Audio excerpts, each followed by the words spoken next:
Hidden among the snow-covered peaks of the Swiss Alps lay a tiny village called Rosenwald. It was not the kind of place that appeared on postcards or travel brochures. Tourists rarely visited, and most people outside the region had never even heard its name. Only a few hundred wooden cottages stood scattered across the gentle hills. Cobblestone streets wound through the village, connecting flower-filled gardens, vineyards, and small family workshops. Every Sunday morning, the bells of the old stone church echoed across the valley, their deep voices blending with the whisper of pine forests and distant waterfalls. In spring, melting snow became crystal-clear streams that nourished emerald green meadows. During summer, wildflowers painted the hillsides in brilliant shades of purple, yellow, and blue. Autumn transformed the maple trees into rivers of gold and crimson, and when winter arrived, a blanket of white silence covered everything, making it seem as though time itself had slowed to admire the beauty of the mountains. The people of Rosenwald lived simple lives. They raised dairy cows, produced cheese, cultivated grapes, and crafted watches with extraordinary patience. To them, a watch was never just a machine. It was a promise that every second mattered, a promise that precision reflected character, a promise that true craftsmanship required not only skilled hands but also an honest heart. At the very edge of the village, where the cobblestone road disappeared into an ancient pine forest, stood a weathered two-story wooden house. Above its front door hung an old wooden sign, faded by more than a century of wind and snow. Hartmann Watch Workshop, established 1898. Warm golden light always glowed behind its windows, even on the coldest winter nights. The owner of the workshop was an old man named Elias Hartmann. No one knew exactly how old he was. Some villagers insisted he was 82. Others claimed he had already reached 85. A few joked that he had become so old he had forgotten how many birthdays he had celebrated. Whenever someone asked, Elias simply smiled. Age, he would say gently, is merely a number that watches help us remember. What truly matters is how we choose to live today. His hair was as white as the snow resting on the alpine peaks. His hands were wrinkled with age, yet astonishingly steady. His calm, gray-blue eyes carried the quiet depth of a mountain lake at sunrise. But what earned him the admiration of everyone in Rosenwald was not his age. It was his reputation. For more than 60 years, Elias had crafted and repaired watches unlike anyone else in Switzerland. Not a single watch bearing his signature had ever returned because of poor workmanship. Collectors traveled from Geneva, Zurich, Vienna, Paris, and even London to visit his tiny workshop. Many believed his watches could keep perfect time for decades, losing only a few seconds over countless years. Yet there was something even more remarkable. People rarely left his workshop the same way they entered. They often arrived carrying burdens heavier than the watches in their pockets. Some came worried about failing businesses. Some mourned lost loved ones. Others feared growing old.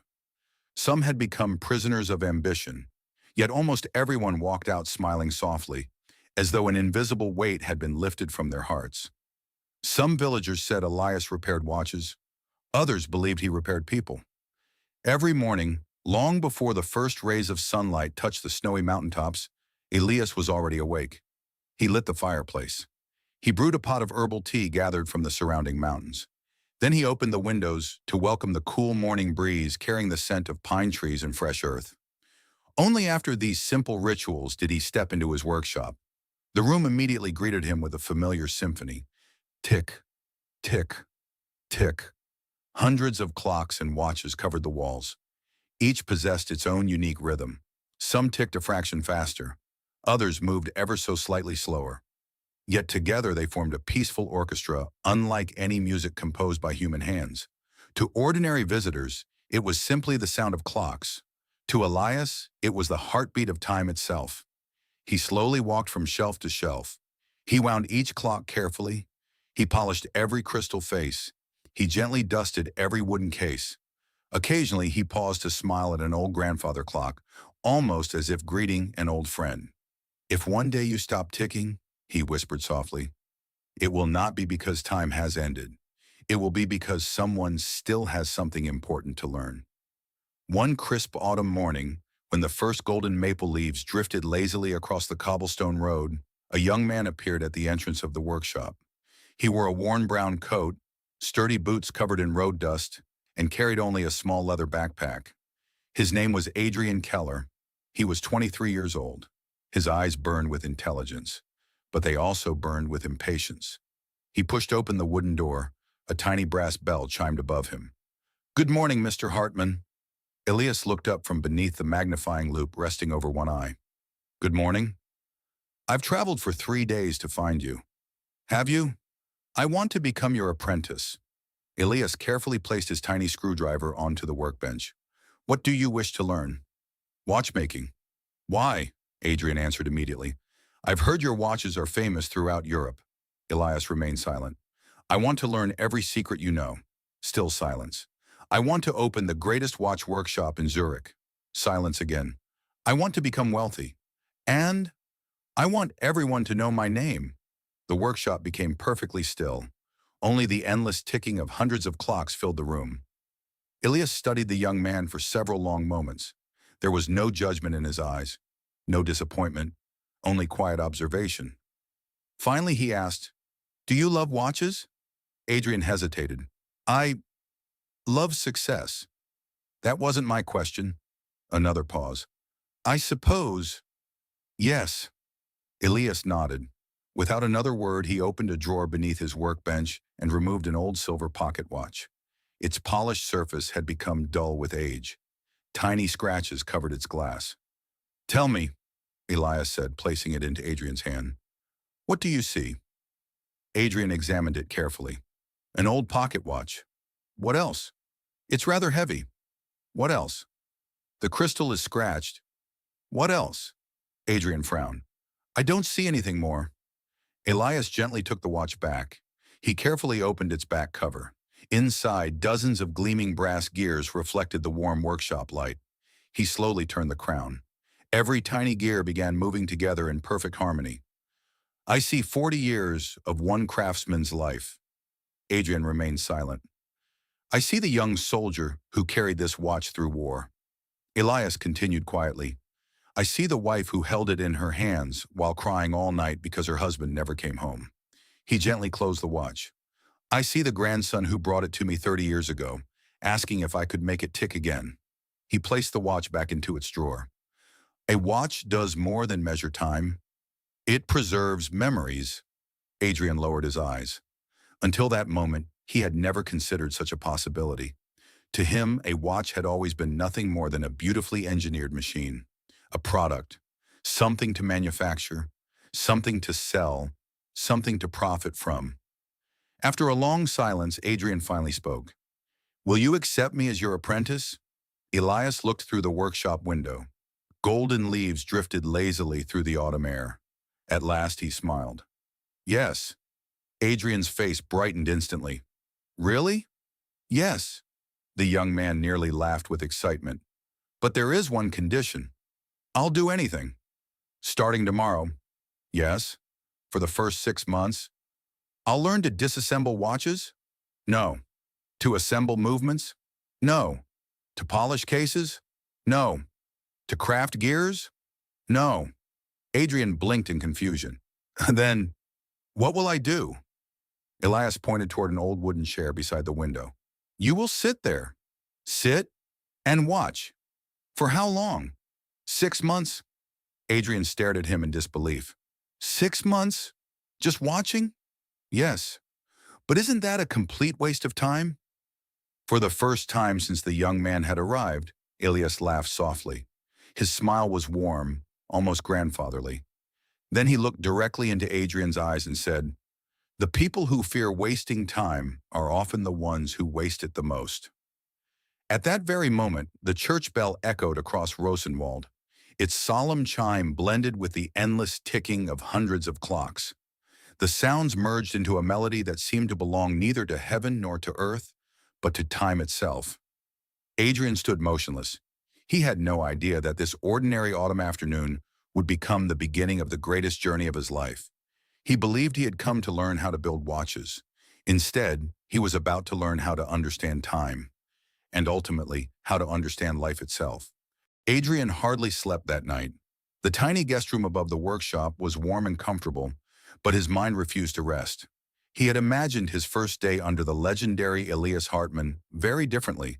He had expected to learn how to dismantle a watch movement. He had imagined holding delicate brass gears between his fingers, mastering secret techniques that had made the old watchmaker famous across Europe. Instead, he had been told to sit, just sit, for 6 months. He stared through the small window toward the mountains glowing beneath the moonlight. 6 months, he whispered to himself. I could build my own workshop in 6 months. The thought irritated him, yet something about Elias's calm voice prevented him from leaving. There was a quiet confidence in the old man that no amount of wealth could imitate. Before dawn, Adrian awoke to the scent of burning pinewood.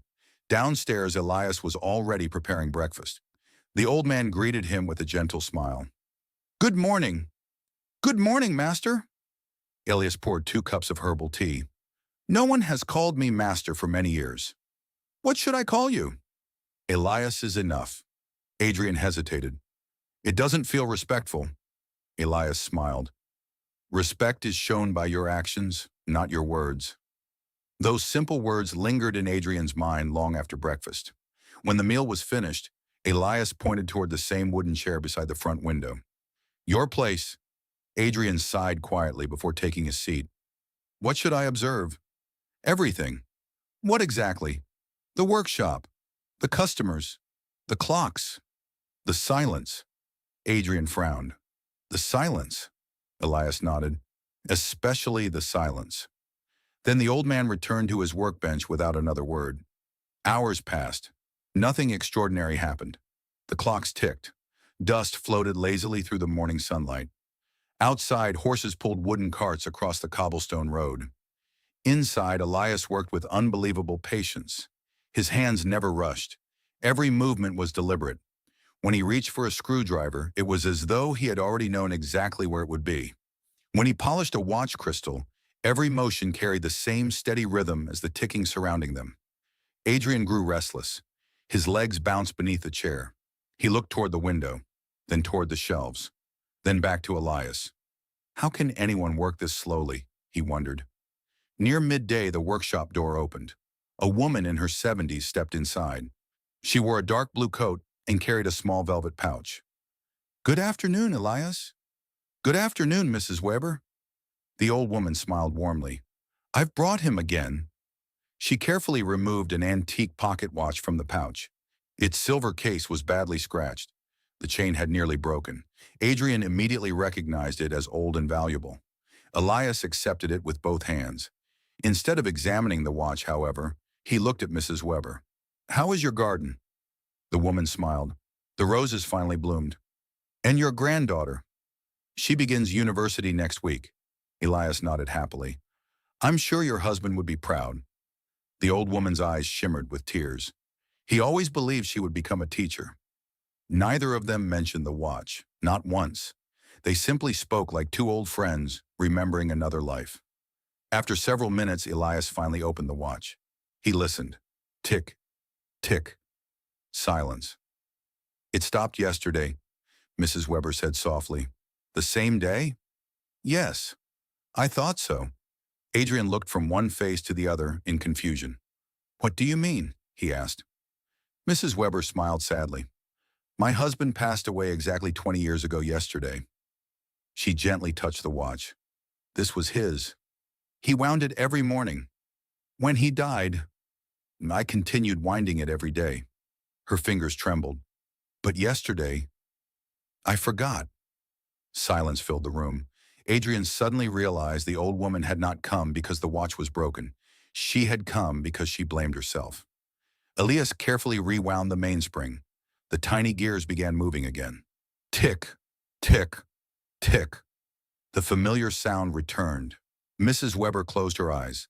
A single tear rolled gently down her cheek. Elias placed the watch into her hands. It isn't your fault. I know, she whispered. I was simply afraid. Afraid of what? Afraid that forgetting one morning meant I was forgetting him. Elias shook his head. No, you forgot to wind a watch. You did not forget the man. Mrs. Weber smiled through her tears. Thank you. She reached into her purse. How much do I owe you? Elias closed her hand over the coins. Nothing. But some things should never be measured with money. The old woman quietly left. The bell above the door rang softly. Then silence returned. Adrian could no longer contain himself. You repaired her watch in less than 2 minutes. Yes. But you spent 15 minutes talking. Yes. Why? Elias continued polishing another watch before answering. Because the watch wasn't broken. Adrian blinked. But it had stopped. The watch had stopped. The woman had stopped living. Adrian stared at him. Elias looked toward the closed door. People rarely come here because of watches. They come because every watch reminds them of someone. A father, a mother, a husband, a daughter, a forgotten dream. He gently placed another tiny gear onto the workbench. If I repair only the watch, then half my work remains unfinished. That afternoon, Adrian noticed something he had completely ignored before. Every customer carried a story. Every watch carried a memory. Every repair began with a conversation. For the first time since arriving in Rosenwald, he stopped looking at watches as machines. He began seeing them as pieces of human lives. As the sun disappeared behind the Alps, Elias extinguished the workshop lamps one by one. The ticking of the clock seemed louder than ever. Standing beside the window, the old man quietly said, Adrian? Yes? Never repair an object before understanding why it matters. The young apprentice nodded. For the first time, he understood that his lessons had already begun, not with tools, not with gears, but with people. And somewhere inside him, the impatient young man who had dreamed only of wealth became just a little quieter than he had been the day before. The following morning arrived wrapped in a thin blanket of mist. Soft sunlight slowly spilled over the rooftops of Rosenwald, while the distant Alps glowed with the pale gold of early autumn. Inside the workshop, nothing seemed different. The clock still ticked in perfect harmony. The fireplace crackled gently. Elias brewed the same fragrant mountain herbs. Yet Adrian noticed something had changed, not in the workshop, in himself. For the first time since arriving, he no longer counted the minutes. Instead, he found himself listening. Listening to the rhythm of the clocks, listening to the silence between conversations, listening to things he had never considered important before. Late that morning, a luxurious black carriage rolled into the village. Its polished wheels gleamed in the sunlight. 4 magnificent horses stopped in front of Hartmann Watch Workshop. Villagers looked up from their work. Children paused in the streets. Visitors dressed like this rarely came to Rosenwald. A tall gentleman stepped from the carriage. His coat was tailored from the finest English wool. His boots shone like mirrors. A gold pocket watch chain hung proudly across his waistcoat. Behind him followed 2 assistants carrying leather briefcases. Adrian whispered, "He must be incredibly wealthy." Elias continued polishing a clock without looking toward the window. Perhaps. The bell above the workshop door rang. The gentleman entered confidently. "Mr. Hartmann?" "I am Elias." The visitor extended his hand. "My name is Victor Laurent. I own factories in Geneva, Lyon, and Milan." "I've heard of you," Elias replied politely. Victor smiled with satisfaction. "I expected you had." His assistants carefully placed a wooden case upon the counter. When it opened, Adrian gasped. Inside rested one of the most magnificent pocket watches he had ever seen. The case was solid gold. Tiny diamonds surrounded the dial. The movement, visible through a crystal back, was handcrafted with astonishing precision. Even Adrian could tell it was worth a fortune. Victor gently pushed it toward Elias. "It loses 12 seconds every month." Adrian thought he had misheard. Only 12 seconds. Most craftsmen would consider such accuracy extraordinary. Elias examined the watch quietly. "It does." "I want perfection," Victor replied. "I was told you're the only man who can achieve it." Elias smiled gently. "No watch is perfect." Victor frowned. "I didn't travel 200 kilometers to hear that. The finest engineers in Europe failed. They all said the same thing. I don't accept impossible." Elias carefully closed the watch. "What is your profession, Mr. Laurent?" "I build factories." "And are they perfect?" Victor hesitated. "No." "Why not?" "Because people make mistakes." Elias nodded. "And watches?" "They are made by people." Victor remained silent.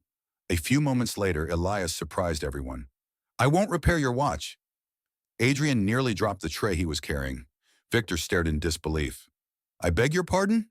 "I said no. I'll pay whatever price you ask." "No." "Double." "No." 10,000 francs. "No." The assistants exchanged shocked glances. No one refused Victor Laurent, especially not over money. Victor leaned forward. "Name your price." Elias looked calmly into the businessman's eyes. "You cannot buy what you are truly looking for."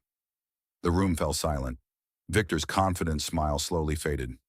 "What do you mean?" Elias rested the watch gently upon the table. "You didn't come here because your watch loses 12 seconds. You came because you cannot bear losing 12 seconds." Victor's expression hardened. "Time is money." Elias shook his head. "No. Money is money. Time is life."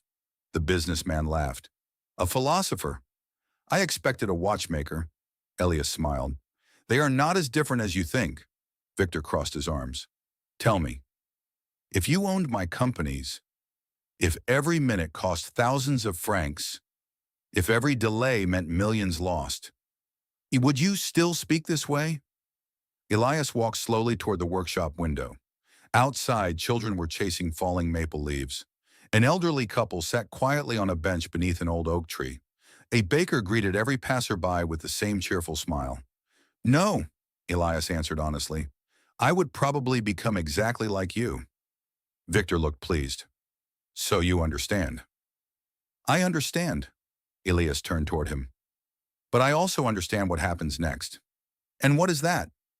"You spend your youth earning money. You spend your middle years protecting it. And when old age arrives, you discover the one thing money cannot buy." Victor's smile disappeared. No one spoke for nearly a minute. Finally, Victor asked quietly, "What is that one thing?" Elias answered without hesitation, "Another hour with someone you love." The words landed with unexpected weight. Victor lowered his eyes. For the first time since entering the workshop, his confident posture softened. Elias noticed. He said nothing. Instead, he waited. Several long moments passed. Then Victor spoke so quietly Adrian almost failed to hear him. "My wife died last winter." Silence. "I postponed our holiday 7 times. I canceled birthdays. I missed anniversaries. I told myself I was doing it for our future." His voice trembled. "There isn't a future anymore." The assistants stared at the floor. Apparently, they had never heard their employer speak this way. Victor looked at his watch. "She gave me this on our wedding day. I check it every hour." As if, his voice broke, as if keeping perfect time might somehow bring me back to the moments I wasted. No one moved. The workshop became so quiet Adrian could hear the gentle ticking inside Victor's golden watch. Tick, tick, tick. Elias walked toward the businessman. He picked up the watch once more. "This watch doesn't need repair." Victor looked confused. "It only needs winding." With a few careful turns of the crown, the movement became stronger. The ticking grew steady. Then Elias placed it back into Victor's hand. "You asked me to remove 12 lost seconds. I cannot, but perhaps," he smiled kindly, "you can stop losing the hours you still have." Victor stared at the old watchmaker. For the first time in many years, tears gathered in his eyes. Not because he was weak, but because someone had finally spoken the truth he had spent years avoiding. Before leaving, Victor reached into his pocket. Again he offered payment. Again Elias refused. Instead, he handed the businessman a small envelope. "Do not open this until sunset." Victor accepted it without question. The carriage disappeared down the winding mountain road. That evening, as the sun dipped behind the Alps, Victor finally unfolded the handwritten note. It contained only a single sentence. "Success is measured not by the fortune you leave behind, but by the moments people are grateful you were present." Victor read it once, then again, and again. For the first time in decades, he ordered his driver to turn the carriage around, not toward another factory, not toward another business meeting, but toward the small village where his elderly mother had been waiting for his visit for almost 3 years. That night, Adrian sat alone beside the workshop window. He thought about everything he had witnessed. Victor Laurent had arrived believing he could purchase perfection. Instead, he had left carrying something infinitely more valuable. Not a repaired watch, a repaired perspective. Elias quietly entered the room carrying 2 cups of warm tea. Without looking at Adrian, he asked, "What did you learn today?" Adrian thought carefully before answering. "I learned that the richest man in the room may also be the poorest." Elias smiled. "And why is that?" "Because he possessed everything, except enough time with the people who mattered." The old watchmaker nodded approvingly. Then he spoke the lesson Adrian would remember for the rest of his life. Many people spend their entire lives trying to save minutes, while unknowingly wasting years. Outside, the village clocks began striking 8. Each bell echoed gently across the valley. None of them sounded hurried. None of them sounded late. They simply reminded anyone willing to listen that another day had quietly become part of the past. A week passed quietly in Rosenwald. For Adrian, the days no longer felt empty. Every morning began with the same ritual. He swept the workshop floor. He lit the fireplace before dawn. He opened the windows to let in the crisp mountain air. Then he took his seat beside the old window, watching, listening, learning. At first, he had believed Elias was wasting his time. Now he realized something remarkable. The old man never repeated the same lesson twice. Each customer carried a different burden. Each watch revealed a different chapter of a human life, and every conversation left behind a truth that could not be found in books. One rainy afternoon, a little girl pushed open the workshop door. She couldn't have been more than 9 years old. Her yellow raincoat was soaked, and muddy boots left tiny footprints across the wooden floor. She held a small cloth bundle tightly against her chest. Elias looked up and smiled warmly. "Good afternoon." The girl nodded shyly. "Good afternoon, Mr. Hartmann. What brings you here?" Without saying a word, she carefully unfolded the cloth. Inside lay a tiny silver wristwatch. Its crystal was cracked. Its leather strap had nearly fallen apart. More strangely, the hands were frozen, exactly at 8 o'clock. Elias gently lifted the watch. "When did it stop?" The little girl answered almost in a whisper. 3 years ago." Adrian looked surprised. "If it stopped 3 years ago, why bring it today?" The girl's fingers tightened around the edge of her raincoat. "My mother said," her voice trembled, "only Mr. Hartmann could fix it." Elias knelt so they were eye level. "What is your name?" "Emma." "And whose watch is this, Emma?" "My father's." Adrian noticed the sadness in her eyes. Children were not meant to carry grief that deep. Elias spoke gently. "Tell me about your father." Emma smiled faintly. "He made breakfast every Sunday. He always whistled while cooking. He laughed very loudly. And every night," she pointed at the watch, "he wound it before going to bed." "What happened?" Emma looked down. "He was a train engineer." 3 years ago, there was an accident." The workshop fell silent. "My mother says, the watch stopped the exact moment. His heart did." No one spoke. Even the hundreds of clocks hanging on the wall seemed quieter. Adrian expected Elias to open the watch immediately. Instead, the old watchmaker asked, "Emma, what time is it now?" The little girl looked confused. She glanced at the large wall clock. "Almost 4." Elias smiled. "And why does your father's watch still say 8? Emma didn't know. She shrugged. "Because it stopped." Elias nodded. "Exactly." He placed the tiny watch carefully upon the workbench. "This watch stopped. But time did not." Emma looked at him with wide eyes. "My father isn't coming back." "No. But does that mean your life should stop at 8 o'clock forever?" The little girl remained silent. A tear slowly rolled down her cheek. Elias stood and walked toward a large grandfather clock near the fireplace. He gently opened its wooden door. Inside, dozens of brass gears turned together.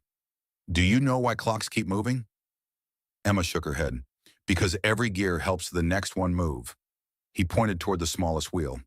"If this tiny gear decides to stop, the entire clock eventually stops." He looked back at Emma. "Families are the same. When one heart stops, the others must keep moving. Not because they forget, but because love keeps them moving." Emma wiped away her tears. "My father loved trains. He also loved seeing you smile. If he were standing here today, what do you think he would want?" The little girl thought for a long moment. Finally, he'd want me to keep smiling. Elias smiled. I believe so too. Only then did Elias finally open the watch.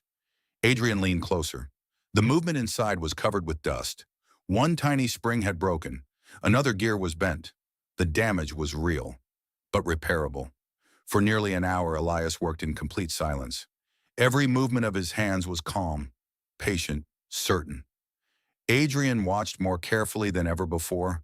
The old watchmaker never forced a gear into place, never hurried, never grew frustrated. He waited until every piece was ready to move naturally.